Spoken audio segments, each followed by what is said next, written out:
Okay, everyone, it looks like I have the sun coming out of my head here.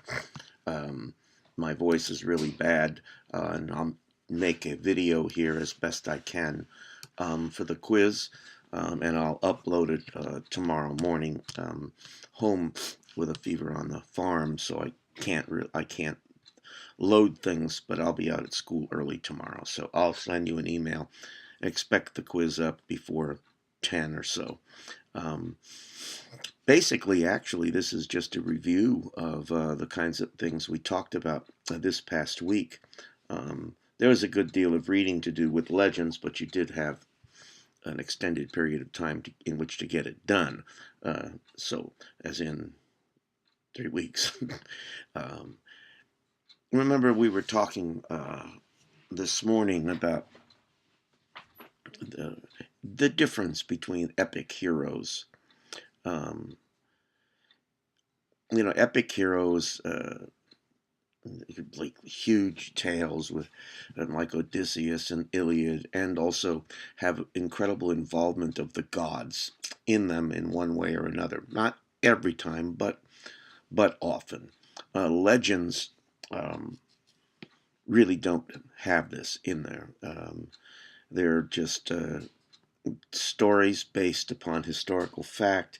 You do have um, miraculous kind of things because, after all, originally the meaning of the word legend was the story of a saint.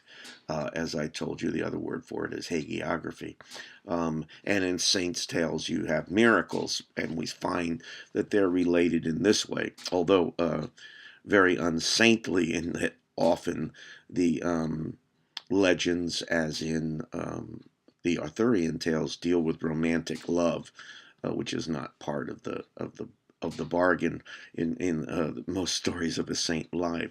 And again, as we found in pretty much all the chapters, as we move from one genre to the next, one of the things that unifies them is the repetition of people um, of importance.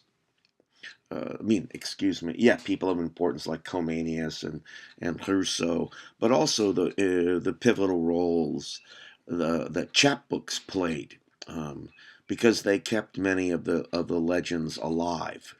Um, some of them we don't even read anymore, but many of them, the Arthurian tales and whatnot, it kept the interest up for the people. So chapbooks continued.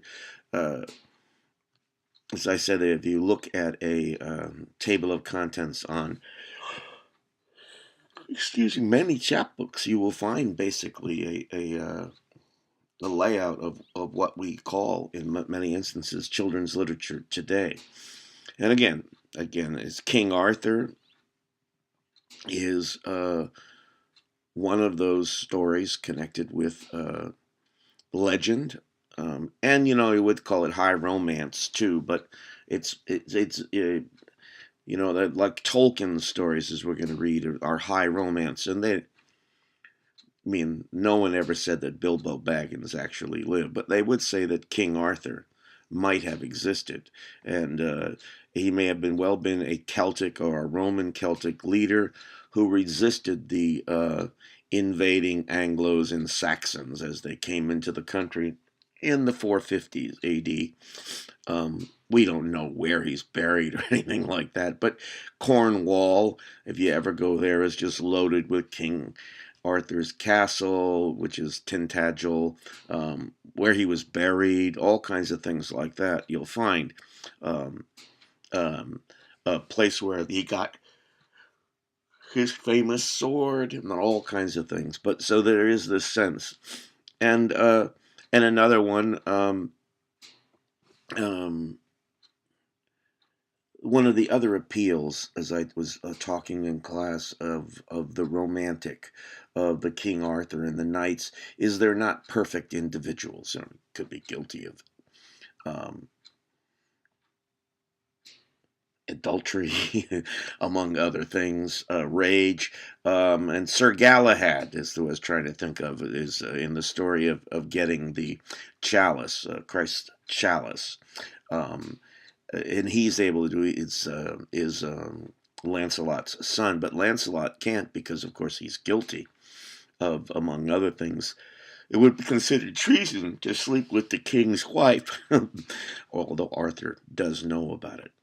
So you'll see that this is that they might have existed, and particularly with the Arthurian tales, is the idea of that they're imperfect. They're more like us, um, and instead of like part god.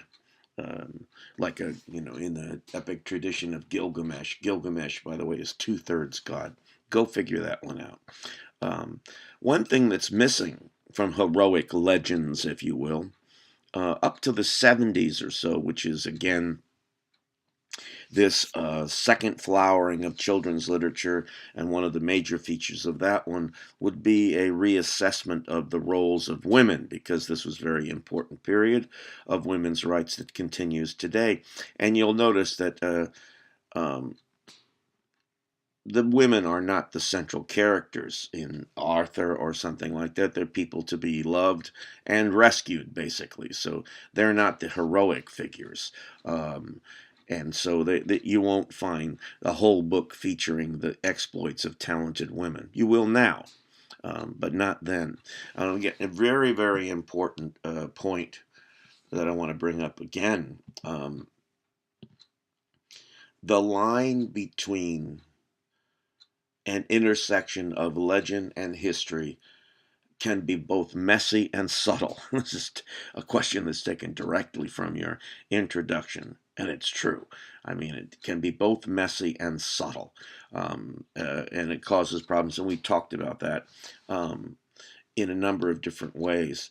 Again, I always one of the other stories that's in there is Browning's The Pied Piper of Hamelin.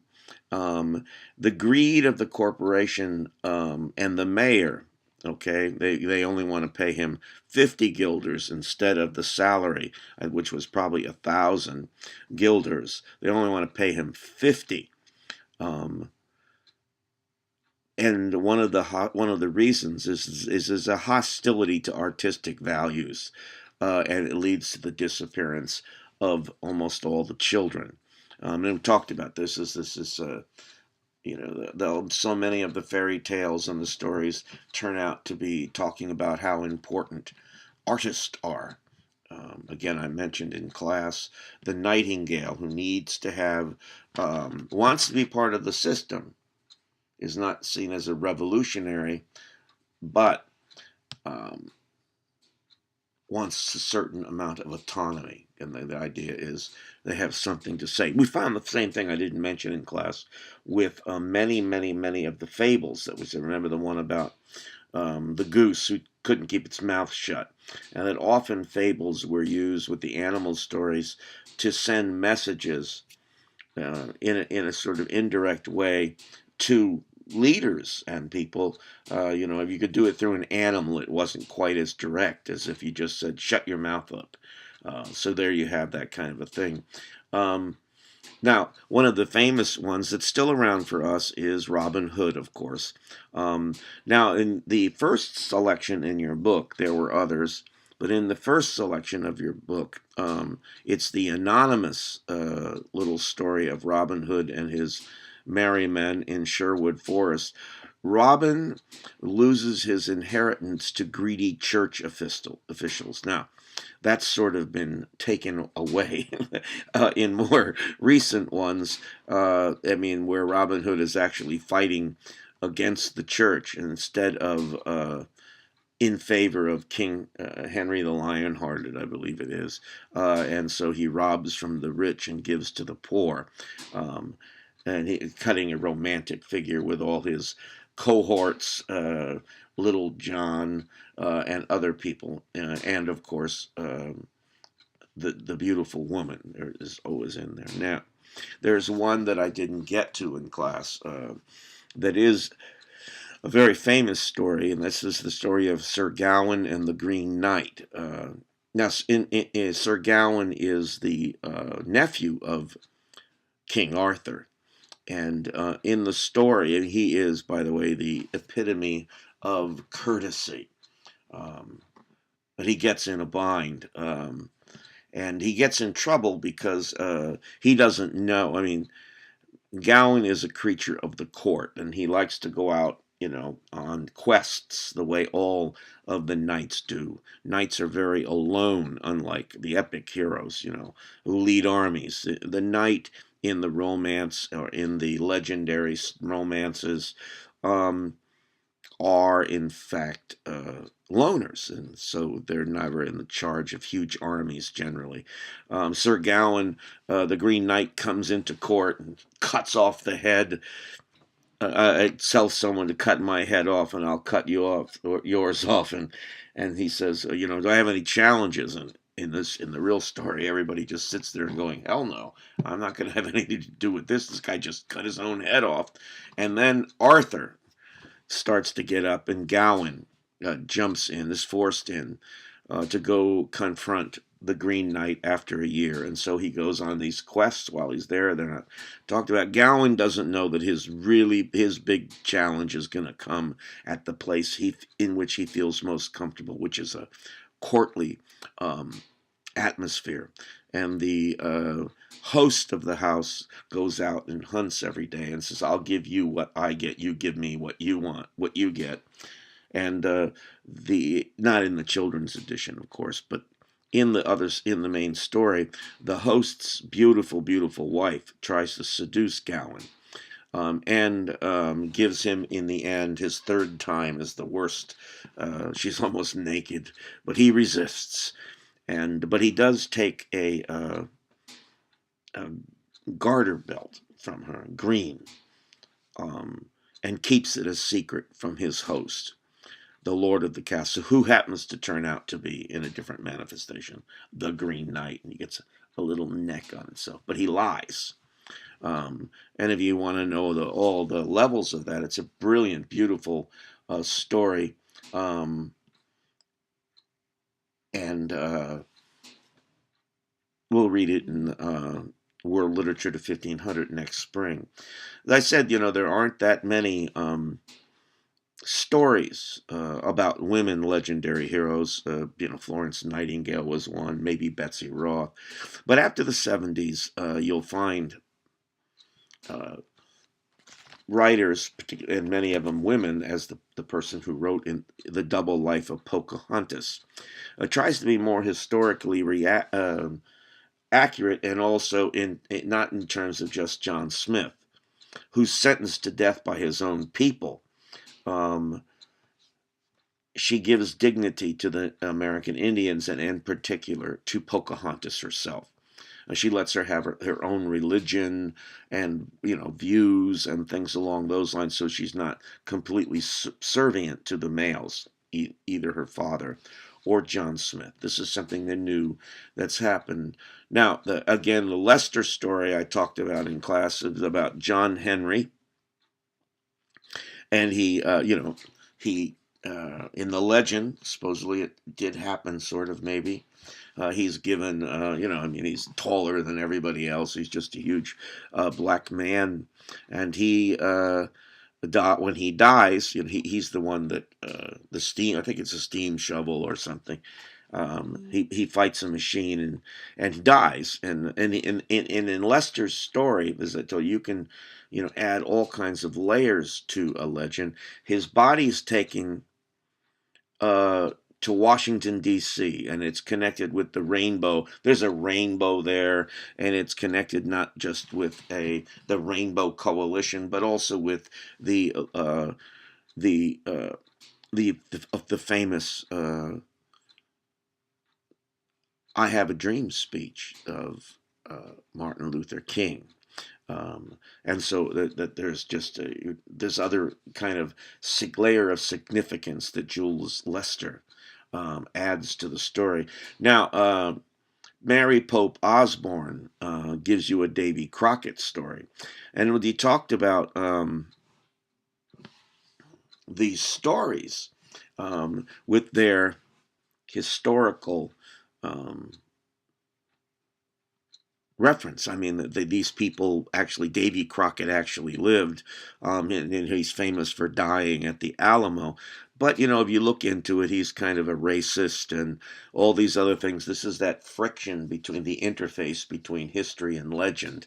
And so she takes a different aspect of Davy Crockett, these stories that grow from him, his legendary figure. And she presents in this one a positive tall tale hero. So she divorces them from the historical, which would be his time as a fighter, going down to um, Texas to fight Mexicans. And I mean, you know, I mean, the Alamo is still there if you want to go visit, where Davy Crockett died, and among other people too. Um, but it is somewhat controversial. So you can keep it alive by presenting a story divorced completely from history. And in this one, we have a tall tale hero. Now, remember, as I told you, when you're going out and looking at these things, legend or legendary and famous do not mean the same thing. The term is thrown around a lot, and you want to be aware of that, as I use the example of Fables, for instance. We have our specific definitions, or more specific definitions, in studying children's literature and dividing to genres. But again, um, there's much overlap, great overlap. You're going to find that Arthur may be legendary, but mostly the part that we read is connected with more along the lines of something you're going to be reading starting next week, which is high romance. Arthurian tales, and also stuff like the Tolkien, for instance, and even Harry Potter. Okay, now we did a rush job a little bit today, going through those parts of Unwind that I want you to be reading. And so you want to read, right? I don't think I have any questions here of when they get to the graveyard, but it's up to leaving, about ready to leave for it. Now, in the story, we have all these other things that go on that I find kind of marvelous. In Unwind, for instance, um, the Bill of Life is it's part of basically almost the Constitution, and it proclaims that people between the ages of 13 and 18 can be what we would call retroactively aborted. The other word for that, that's more of a euphemism, is unwound. You're going to try to get the abort out of there. And so the people who want to make abortion legal compromise so that there is a period, and it turns out the idea is you can get rid of bad eggs, but mostly you get rid of storked people. But there's this idea that if the child does not look like that, he or she can make it, then in the world and do everything, then the parents can, if they get angry with the child, unwind the child.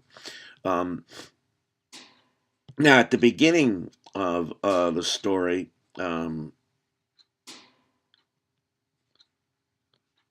Connor Lassiter is the Akron AWOL, as he becomes famous and becomes legendary. Because he's 16 years old. That's and going to school and gets in fights and whatnot. And we're going to come to appreciate Connor Lassiter, especially in his relationship as it develops with Risa, whom he admires and who. But let's just say there's a relationship there, and both of them sort of change the other. But he's only 16.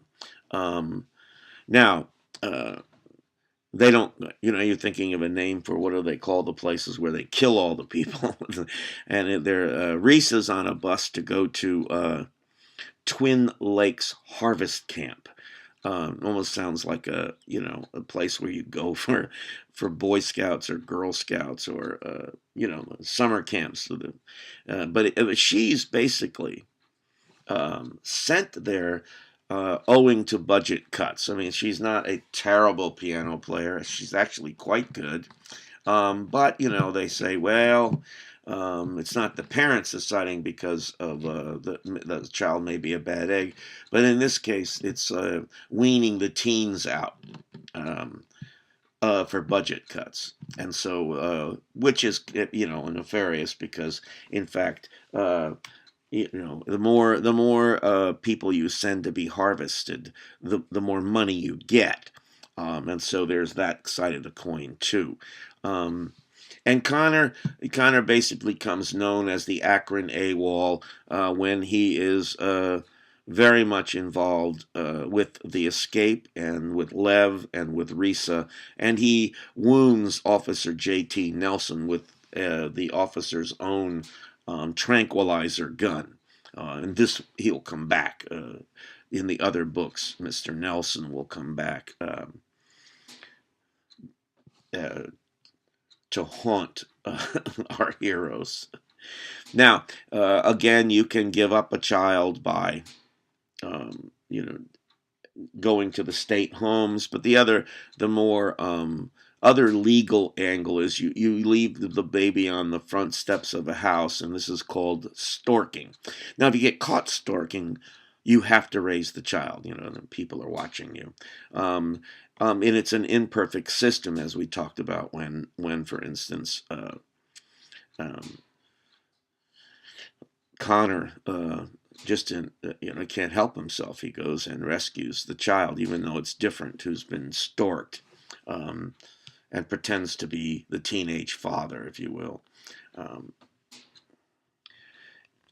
and Lev does not run away from the school before the authorities arrive. After he, as I called it, drops a dime on Risa and Connor. Matter of fact, he feels bad, but it's too late.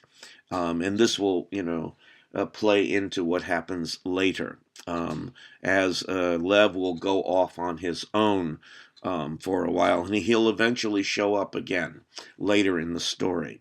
Now, when Oh, by the way, and one of the things that Risa and Connor do to distract everybody at the school when all the chaos comes is by clapping, so everybody thinks the clappers are there. And the woman teacher, she's a teacher, I believe. I have to look again for the specific detail. Basically, will take the child Risa and Connor have, and will give the children over to Sonia, who basically runs an underground railroad for children who are AWOLs, who's supposed to be unwound but become AWOLs. And so you have an underground railroad that goes under. And one of the people they meet there is seemingly a bully. And his name is Roland, and he has a tiger shark on his arm as a tattoo. It's important as the story develops after the first novel. Well, actually, at the end of the first novel, as you're going to come to find out. So, he's the one who's going to be a pain in the neck for Risa and Roland and Connor, who is a natural leader. He just doesn't know it yet. And in Wine, Sonia does houses fugitive unwinds. And I love that they leave on an ice cream truck. Now she has each of them. Sonia has each of them write a letter, and the letter is going to be there for when the unwinds reach 18 years ago age. They can come and look at what they wrote. But she makes them all write a letter to the parents and keeps it there for them. So if they come back. Now they're going to go off and go to the graveyard, and they're going to meet the admiral. We'll start up on that one next week. It's a fun read, and it's a good book. So you can pay attention to details because it works. Now, when Lev leaves, he meets up with Cyrus Finch. Calls himself Sci-Fi. And I like it. He calls Levy Fry, short for small fry. It's the name. I thought that was it when I was talking about it in class, but I couldn't remember for sure. My head is filled with fluff, as it were. He calls him Fry for short. And they're going to go off on an adventure And then there's going to be part of the story of what happens to Levi. And if you want to know, there's a short story version of what happens that's online that you on I got it on my Kindle. It's only a couple bucks that fills in details. Um, because when Lev is going to arrive, well, you can look at it and see. You'll see what I mean. Levi will become a clapper, as it turns out. But I'm not giving anything huge away on that one. And you're going to follow Cyrus Finch, sci-fi.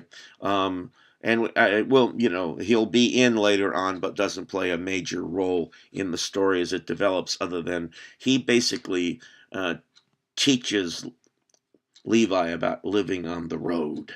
Now, when new groups and unwinds arrive at Sonya's and other places that house unwinds, including, if you will, the graveyard, Connor does look for Lev, and he does feel considerable despair when Lev is not in these groups, because he's formed an attachment for the young boy, and all three of them basically uh, w- play major roles throughout the stories. And the other thing that I didn't bring up, it's not on the quiz, um, but was how they get on, that get by, and you'll find that when Lev goes back to the Cadillac to see Reverend Dan, for help, and Reverend Dan tells him to run. Uh, Lev doesn't understand at all what's going on. Then he's tranked, and then, of course, he's taken away. Um, and then they realize they're not in the news at all. Um, they expect to be, because things are posted, but Levi's father's, as you're going to find out, is quite wealthy, and he has his reasons. But obviously, Reverend Dan, will come up again by the end of the story, has had a change of heart with respect to the whole process of tithing and unwinding, and taking children's lives. And that'll be enough for now for you. Continue to read Unwind. I'm glad I'm teaching it, because I always like to read this book again, not be reading it again this summer. And really, if you have an opportunity, start reading some of the other books. That's always a fun thing to do. Okay, everybody, do a good job on the quiz. Have a good weekend, and I'll see you again in class on Tuesday. Take care.